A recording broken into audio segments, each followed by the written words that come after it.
The United States has clashed with China and Russia at the United Nations over their call for an easing of sanctions against North Korea. Chinese Foreign Minister Wang Yi told a UN Security Council meeting on September 27 that recent positive developments in relations between North and South Korea, combined with warmer U.S. North Korean ties, should lead to relief from some of the strict sanctions passed by the Council last year to push Pyongyang into talks over its nuclear weapons program. Russia backed China's call to review the sanctions, with Russian Foreign Minister Sergei Lavrov saying they should not become a kind of collective punishment and arguing that it is time to send a positive signal to Pyongyang to encourage concessions. Steps by the Democratic People's Republic of Korea toward gradual disarmament should be followed by an easing of sanctions, Lavrov said. But U.S. Secretary of State Mike Pompeo, backed by Western allies on the Council, opposed the calls for easing, saying the sanctions should continue to be strictly enforced until North Korea actually takes concrete steps to abandon its nuclear weapons.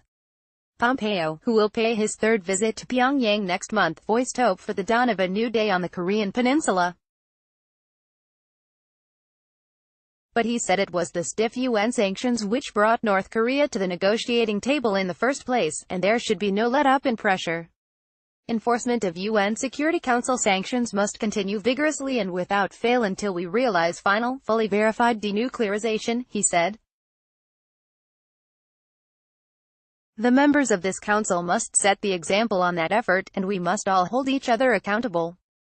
While China and Russia claimed North Korea has been complying with the sanctions, Pompeo maintained they have been repeatedly violated and Pyongyang already has exceeded its annual cap on oil imports this year through secretive transfers of oil at sea. The United States has presented the Council with what it says is evidence of transfers of refined petroleum products between ships at sea, and has also accused North Korea of illegally exporting coal to fund its weapons program. Washington has accused Russia of being involved in the illegal fuel transfers, but Russia and China teamed up this summer to block its move to bar further sales of oil to Pyongyang this year, saying they needed to study the U.S. allegations. Russia has also balked as U.S.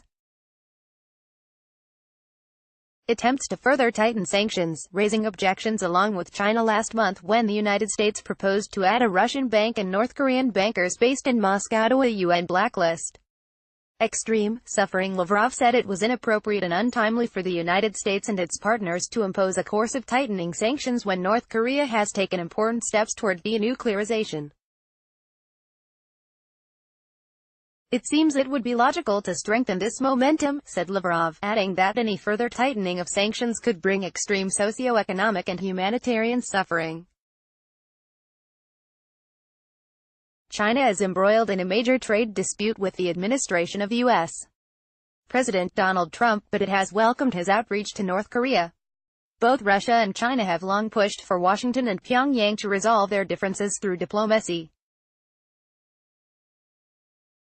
China firmly believes that pressure is not the end, Wang said. Both implementing sanctions and promoting political settlement are equally important. North Korean representatives attended the Security Council session, but they did not ask to address the meeting. Pompeo met with his North Korean counterpart, Foreign Minister Ri Yong-ho, on September 26 and called the talks very positive. Trump has heaped praise on North Korean leader Kim Jong-un, one of the world's most repressive autocrats, and this week claimed that the negotiations he launched with North Korea in June prevented a war. Trump met Kim in June in the first-ever summit between the two countries, which never signed a peace treaty ending the Korean War in the 1950s. But with no visible evidence since that meeting that North Korea has dismantled its nuclear weapons or facilities, many analysts doubt that North Korea has shifted more than rhetorically since agreeing to the talks.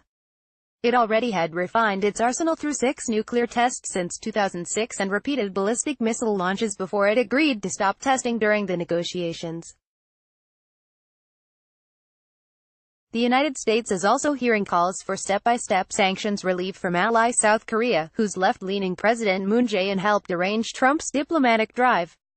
That view is not shared by Japan, which is calling for the complete and verified disarming of North Korea as a condition for lifting any sanctions. Trump is seeking a second summit in the near future, which Pompeo will seek to arrange while in Pyongyang. Pompeo said that North Korea would enjoy a much brighter future if Kim fulfills promises to the United States to give up its nuclear and ballistic missile program. But the path to peace and a brighter future is only through diplomacy and denuclearization, Pompeo said. With reporting by AP, AFP, and Reuters.